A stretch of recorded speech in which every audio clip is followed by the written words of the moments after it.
As the sun finally sets on Transformers Legacy, I find myself leaving the toy line with very mixed feelings. The concept of taking fan-favorite characters and bringing them up to the newer standards of Hasbro's toy design was one of the most ambitious projects Hasbro's ever done, and may have honestly been a bit too ambitious.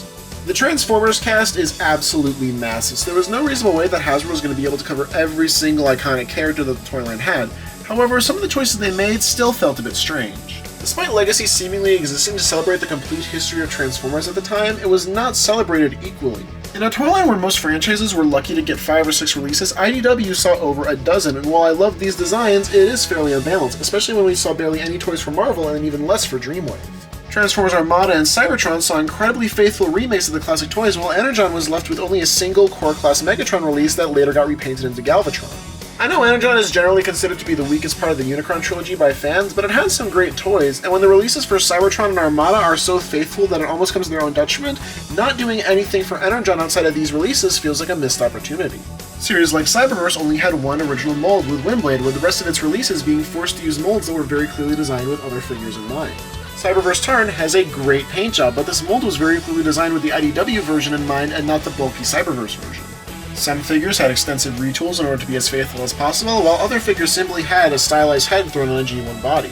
There's also a bunch of weird little inconsistencies with the toys, like why include the Cyber Planet keys with the Cybertron releases, but neglect mini-cons for the Armada releases? Especially when it was already part of that version of the mold, where did it go? And as cool as the core concept of celebrating obscure Transformers characters is, they weren't able to fully commit to that theme, with a lot of slots being taken up by G1 and Beast Wars figures that weren't able to be released under Earthrise or Kingdom. Luckily, by the time we got into year 3 of the toy line, Transformers Legacy United, it really started to find its footing, and we got some genuinely great releases. This was a super strong year for the toy line. And it looks like this momentum will be continuing with its successor series, Transformers Age of the Primes. This toy line is said to be more the same from what we saw from Legacy United, but with a stronger focus on the 13 Primes, which I'm really excited about. One of my favorite releases in Legacy United was this Beast Wars Tarantulas figure that was part of this year's Target exclusive multi-pack. There's nothing about this figure that's necessarily more special than the original Legacy Tarantulas we saw in year 1, but his color scheme is based off of an early prototype of the toy that was featured in a commercial but never released to the public. This is personally when I think Legacy is at its strongest, when it's releasing versions of figures that we've never gotten before, haven't gone for a long time, or were never able to get due to them never being officially released. And if you're familiar with cancelled Transformers toys, then you may know why the subject of today's review is so exciting to me. Transformers Animated is not only one of my favorite Transformers shows, but is one of my favorite Transformers toy lines. Appearing on the card backs of later animated releases, Fugitive Waspinator was meant to just be a green repaint of Bumblebee and Wasp's colors. No original headpiece, just Bumblebee but green. It's definitely pretty lazy that he didn't feature an original head when characters like Ironhide that were also remolds of main characters did, but I still really wanted this character because Wasp was one of my favorite antagonists in the show. However, as most Transformers Animated fans know, this figure was cancelled. And not in the same way that Blackout was cancelled, where he was cancelled, but a couple copies still made it to retail shelves, Wasp never saw a retail release. And that is why this release is so exciting to me. Normally I don't do a ton of talking about the packaging of a figure, but since this is the beginning of a new era, I want to at least give a quick look at it, especially because it has some very substantial improvements. Most notably, the plastic windows are back, so I no longer have to worry about some degenerate coming by and stealing his head. Bit of a funny story, when I first started collecting Transformers Legacy, I actually found Tarn in my local Target. However, because of the open-face packaging, someone had gone in and stolen his head. Now, open-face packaging is better for the environment, so I understand why Hasbro went in that direction. However, throwing out an entire plastic toy because it got vandalized is significantly worse for the environment than having a plastic window on the packaging.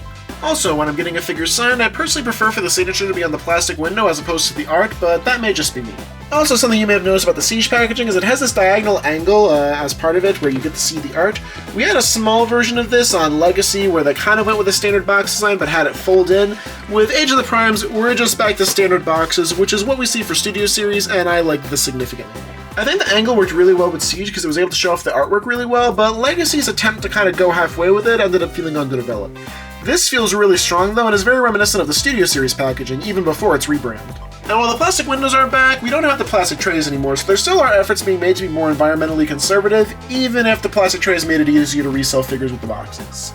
Overall, I really like this new packaging design. I think the fact that we still have plenty of room for the art while also having the figure clearly displayed is a super nice touch. My only complaint is that we still don't have bios back, which is a bit of a bummer. I mean, does it really take that much time out of your day to add a little blurb about how Wasp is a vengeful little shit after Bumblebee ruined his life? For those unfamiliar with Animated, I suppose some backstory is probably in order.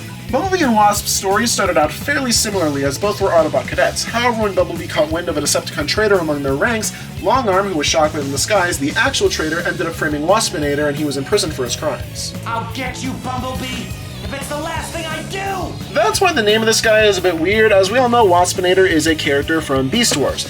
Now, this character in the show later gets mutated into the iconic Waspinator form that we all know. However, this version of the character was traditionally called Wasp. Now, Hasbro did likely not have the copyright to just call a figure Wasp, which is hence why he's called Waspinator, but in order to differentiate it, they ended up calling him Fugitive Waspinator, which I think works, since this figure spent most of his time being a fugitive after escaping from Cybertronian prison. Now, as an action figure, Fugitive Waspinator is not necessarily mind-blowing. He met my expectations, and those expectations were reasonably high, but if you've messed with Bumblebee, you've messed with Fugitive Waspinator. However, it's worth mentioning that this is one of my favorite deluxe molds in Legacy, and it once again does not disappoint. These two are pretty small. They're more along the size of core class releases than deluxe class releases. However, the engineering and density of these figures definitely makes them feel worthy of the deluxe class price point. I know a lot of people weren't too happy with the size of this guy when he was officially revealed, but it makes sense with the scaling of the show, and it's far more accurate in terms of its size than the original animated figure was. And even though the new Wasp obviously won't scale with the original animated Bumblebee, I wanted to show them off together, for nothing more than to keep the promise made by the back of that box. And honestly, that's the reason that this figure in particular is so special to me. There is nothing remarkable in terms of his mold or any of his detail really, he's pretty much just the Bumblebee figure with a new head, but the fact that we finally have regular Wasp after all these years is incredible. Waspinator was one of the most unique parts of animated, acting as a foil to Bumblebee in a way that very few characters have been able to do successfully. He offered us a very different perspective on the Autobots than we usually saw in animated, and since he was pushed to violent and evil means through being mistreated by the system that he served under, he almost parallels IDW Megatron in that regard. He's super tight and all of his joints feel really good. The only issue I have with him is with his ankle tilt. Sometimes this plastic here will get caught in this piece, so you have to be very careful when you unhook it because sometimes, as you can see, it can very easily get a little stuck. And this may wear down on the plastic over time. But as I'm sure you can tell, the articulation on this guy, especially for a deluxe, is really good. You have a lot of posability options. He's got great ankle tilts, a ton of range with his head, and everything else just feels really good. The only major limitation he has, outside of his ankle sometimes getting stuck, is his shoulders. They can only go up that far. These are limited due to the transformation, and while it is an unfortunate compromise, you can still get plenty of really good poses out of him. He has a flap on his arms that you can open up, rotate in the fist, and then you have a port that you can attach his stinger weapon to. The stinger here works just like it does in Legacy Animated Bumblebee. It's similar to the original toy, but detachable, which is a nice improvement. There isn't anything about this figure I can necessarily say is a genuine improvement of the original outside of the rocket boosters. The original Legacy animated figure just had these composed of clear plastic, and while it didn't bother me originally, these look so much better. The painting and the plastic coloring here are also really, really nice. We very rarely see this mix of lime green and turquoise on Transformers, and it's a super distinct color palette and contrasts well with Bumblebee. Now, there is one complaint that I do have with this figure, and it's more of just a blatant inaccuracy. On his chest we can see a purple Decepticon insignia, but Wasp never ended up joining the Decepticons. Wasp started out life as an Autobot, became unaligned after escaping from Autobot prison, and later became a Predacon. Wasp has never been a Decepticon at any point in the series, as far as I know. Now, this mistake was also present on the original figure, so I'd like to believe that they simply did it as a tribute to that cancelled toy, however it is still inaccurate to the storyline. The transformation here is actually really nice. Unlike the original that has a fake chest, you actually just fold this right in there. It's a really nice touch. Now, I can see the clear plastic being a bit of an issue. I personally prefer painted plastic to clear plastic, but in this instance, it looks very nice. The transformation here is very technical. There's a lot of little steps that you gotta master in order to get it done well. However, it's worth noting that it is the exact same as animated Legacy Bumblebee.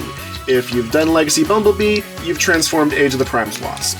I do really love how, well, that is something to be noted of. These pieces can sometimes fly off. That happens to me on the original animated Bumblebee, you just gotta be a little careful with them. You snap back right on though, so no harm, no foul. This is such a nice compact vehicle mode. Every time I do this transformation, it always blows me away with just how well they managed to capture the style of animated into a modern Chug figure. Now, on my copy of Wasp, there actually is some plastic here that is not supposed to be there, and that makes it a little difficult to get this part tabbed in. This is probably just a factory defect that's only will be an issue on my copy, but you may have to try to trim that down, which I'm going to do in one sec. Alright, as you can see, we have trimmed that piece down, and now it just slides in perfectly fine, and the vehicle mode is complete. Now, I'm one of those freaks who puts together non-transforming Transformers model kits, so I had all the tools I needed to fix this. However, not every fan will, and it's worth keeping that in mind if you're looking to buy this figure.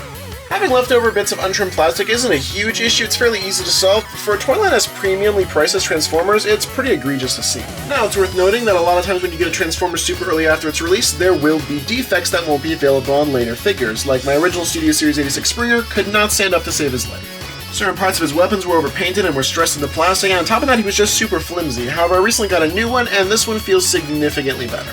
This is my first figure of Age of the Prime, so hopefully these plastic bits will not be a long-standing issue. However, I will update you if that appears to be the case. I don't think it will be, though. Hey gamers, it's Commander with a cool little update. So I got all of these guys from Age of the Primes, and no loose plastic bits, nothing jamming up the transformation. Everything on these guys, absolutely fine. However, Dramatic Capture Series Blitzwing arrived with quite a few plastic bits that hindered the transformation, so I had to trim quite a bit off of this guy in order for him to work. I think this guy having it is kind of worse than these, because, you know, these are general retail figures, well, this is like supposed to be a premium collector's release, so, you know, not great, but just so you guys know, it has happened again, but not in Age of the Prime, so, you know, take with that information what you will. Vehicle mode here, once again, is nothing special. It's exactly the same as Transformers Legacy Animated Bumblebee, but it's still a really good vehicle mode. It's super compact and adorable, and it's really show accurate, especially in the way that it compacts to almost being the size of a core class release, which is really impressive. There's really not a whole lot that I can say about this figure because so much of it is exactly the same as my thoughts on Bumblebee. Outside of the new head sculpt, there's nothing necessarily unique or remarkable about this figure, but honestly, there didn't really need to be. The Legacy Animated Bumblebee figure is already super solid, there wasn't really a lot to improve on here, and I think the history of this release more than justifies the purchase. There's just something so cool about finally having the 15-year-long promise of a Fugitive Waspinator figure finally being fulfilled. It's great to see this figure finally come out after all this time. Even if you're not a huge fan of animated, I highly recommend picking this figure up, especially if you don't have Bumblebee. The mold is great, and he fills a really unique void in most collections. Hasbro has gotten a lot better at restocking figures and keeping them easy to get after the launch window, so I'd say wait a bit if you want to get this figure. Wasp may have been a big jerk to Bumblebee and Bulkhead, but no one deserves being framed for Decepticon crimes they didn't commit. Despite having done some pretty terrible things over the course of the show, he never really deserved the hand that was dealt to him, so if you want to give this Fugitive a home, I can't think of a better one than your Transformers collection.